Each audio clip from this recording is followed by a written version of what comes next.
É convidado deste 18-20 o engenheiro florestal Tiago Oliveira. Boa noite, obrigada por estar connosco. Tiago, começo por perguntar-lhe se é evidente aquilo que está a falhar em Portugal para que uma situação de tamanha gravidade se repita em tão pouco tempo. Boa noite.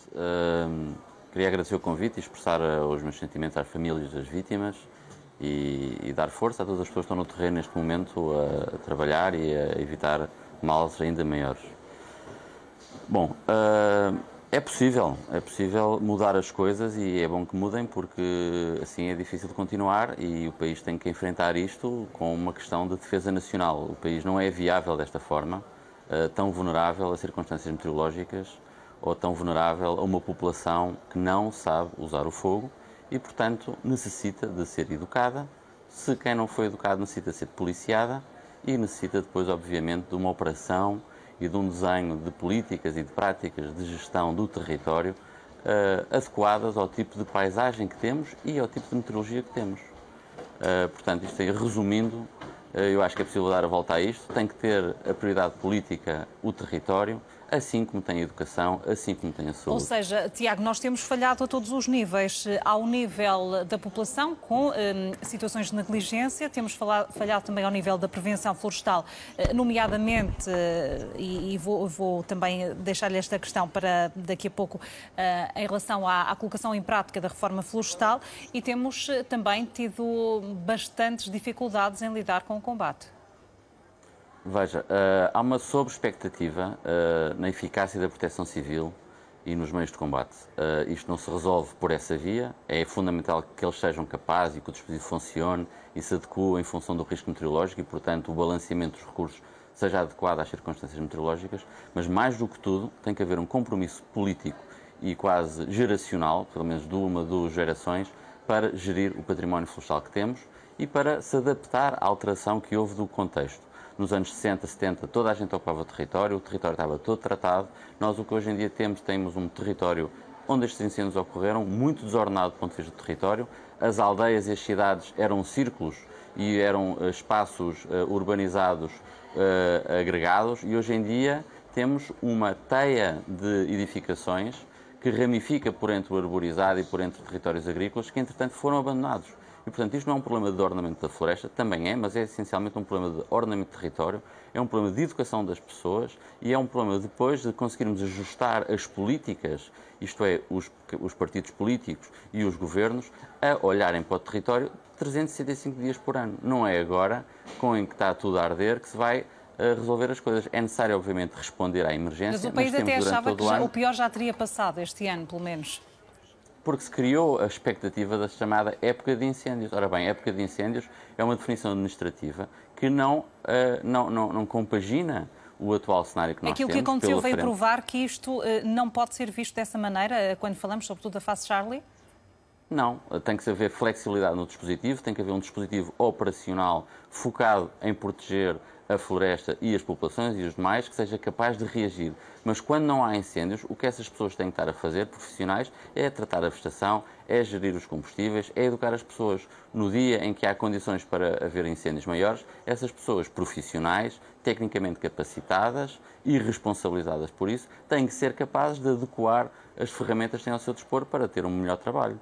Isto resolve-se com conhecimento, muito conhecimento, que aporte as políticas públicas e depois seja capaz de criar aquilo que em gestão se chama recursos organizacionais. O que é? É uma estrutura, uma infraestrutura e uma organização dotada de pessoas, recursos e capacidade de gerir. Coisa que não tem a havido, quer do lado da prevenção, quer do lado do combate. Dos privados, e o engenheiro poderá também confirmar, até porque conhece essa situação, sim, a realidade é muitas vezes diferente daquela que olhamos, que o país é olhado por parte do Estado. O que lhe pergunto é se, ao longo dos últimos anos, e enquanto um estudioso desta matéria, já viu alguém de facto empenhado, comprometido com toda essa dinâmica ao nível da floresta que enumera?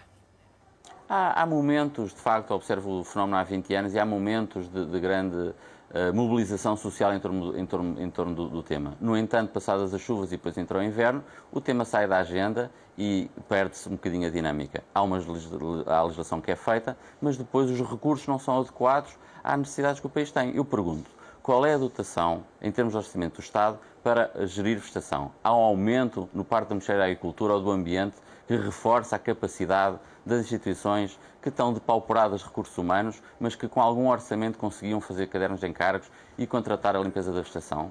As câmaras municipais, que são responsáveis pela salvaguarda das suas populações locais, insistem ou executam alguma operação de gestão de combustíveis em torno das habitações e dos polígonos industriais.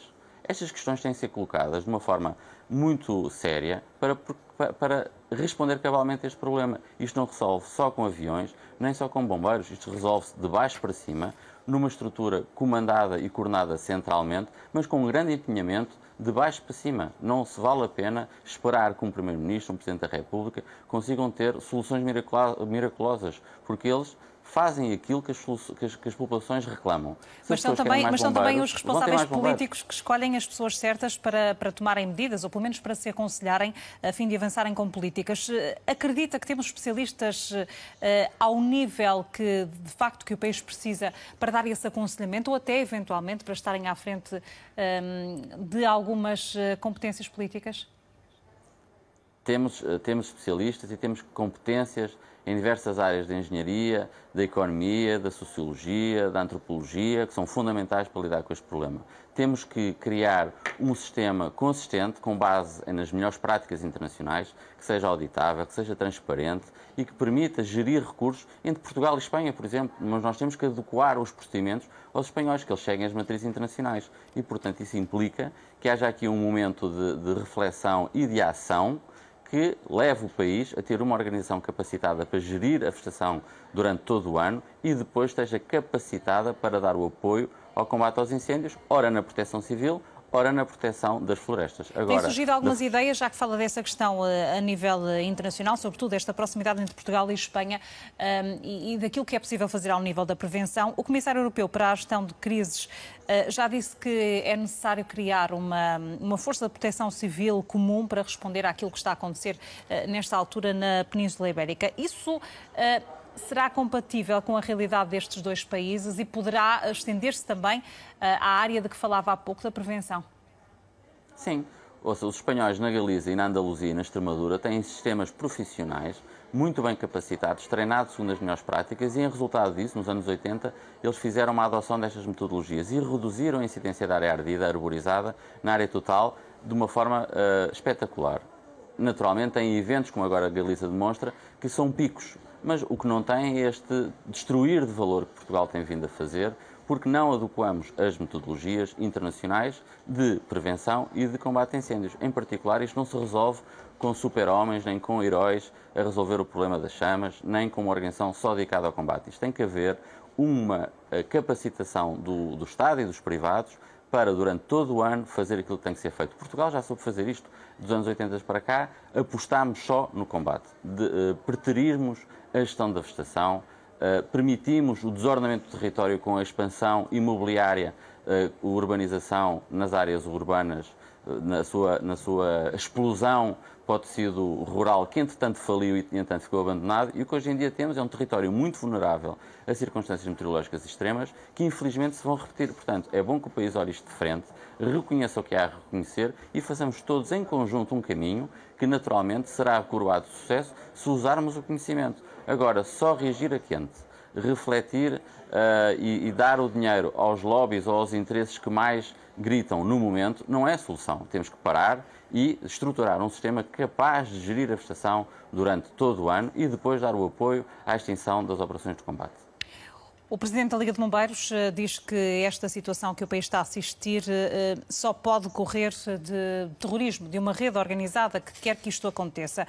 O seu conhecimento das florestas permite-lhe dizer que não pode ser tudo uma circunstância? Não, a circunstância é a circunstância meteorológica num país extremamente desordenado, numa população com pouco respeito pelo próximo. Nós temos que encarar isto com uma grande seriedade. Há uma questão cultural de egoísmo atroz de cada um dos indivíduos. E estes incêndios que começam às 6, 10 da manhã, 10 da noite, são pessoas que necessariamente têm que se libertar da vegetação. Uns pastores, porque antecipam que vem chuva e necessitam de queimar a vegetação mais pesada para rejuvenescer o pasto e para poderem alimentar os seus rebanhos, Portanto, isto é uma questão da política da Ministério da Agricultura e da silvopastorícia. Há depois as pessoas da agricultura que têm se libertar dos seus vinhedos e dos seus restos de tamanhos, que metem fogo para se libertar daquela vegetação. Há depois populações urbanas para libertarem-se do lixo, também metem fogo. Isto são pequenos incendiários, mas são incendiários de facto. O que eu acho que aqui relevante é um aspecto determinante neste aspecto.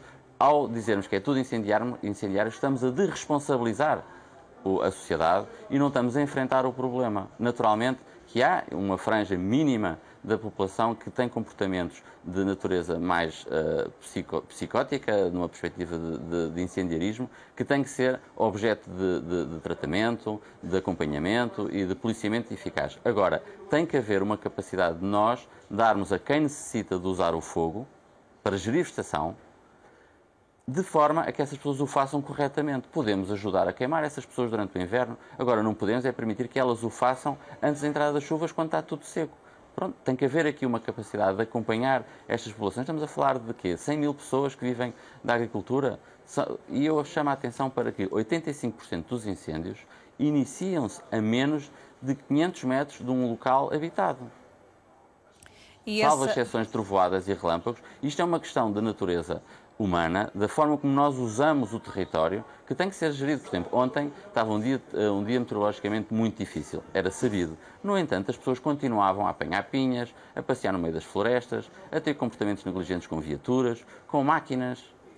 O que é que está à espera quando está tudo pronto para arder, no final de uma seca tremenda, num dia meteorologicamente difícil, com vento, basta um descuido aqui, um descuido acolá, alguém intencionalmente fazer uma queima para se libertar de vegetação que tem atrás do seu quintal, algum pastor, e nós temos 1, 2, 3, 4, 5, 10, 15, 100 incêndios. Depois, há os reacendimentos dos dias anteriores que não foram adequadamente tratados, que também somam no dia presente para acrescentar o número